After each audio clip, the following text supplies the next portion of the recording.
क्या जापान चीन से डर गया है?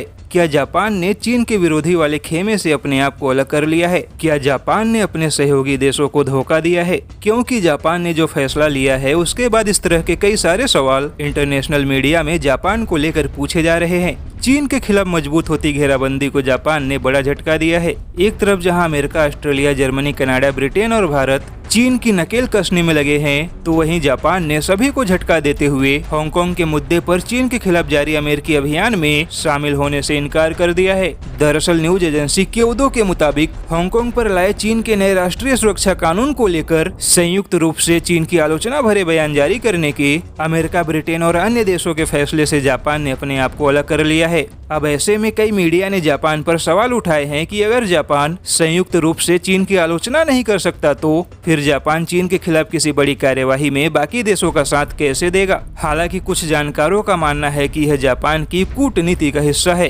क्योंकि चीन के राष्ट्रपति शी जिनपिंग कुछ हफ्तों में जापान की यात्रा पर आने वाले हैं। जब किसी भी बड़े देश का मुखिया किसी देश की यात्रा पर जाता है तो दोनों ही देश माहौल खराब करने वाले कदम उठाने से बचते हैं। हालांकि विवाद बढ़ने के बाद जापान ने सफाई दी है कि उसने हांगकांग के मुद्दे पर चीन से सीधे और स्पष्ट बात की है। लेकिन फिर भी सवाल यही है कि ऑस्ट्रेलिया और अमेरिका अपने व्यापार का नुकसान उठाकर चीन को व्यापार युद्ध में चुनौती दे रहे हैं। ऐसे में दुनिया की तीसरी सबसे बड़ी अर्थव्यवस्था जापान का चीन पर नरम पड़ना चीन के खिलाफ जारी व्यापार युद्ध को कमजोर कर सकता है, क्योंकि जापान न केवल दुनिया की तीसरी सबसे बड़ी अर्थव्यवस्था है बल्कि अमेरिका और हांगकांग के बाद चीन का तीसरा सबसे बड़ा व्यापारिक साझेदार भी है। वैसे जापान ने चीन से पलायन करने वाली अपनी कंपनियों के लिए राहत पैकेज का ऐलान तो किया है, लेकिन चीन के ऊपर किसी तरह का आर्थिक प्रतिबंध या फिर व्यापार युद्ध जैसा कोई कदम नहीं उठाया है।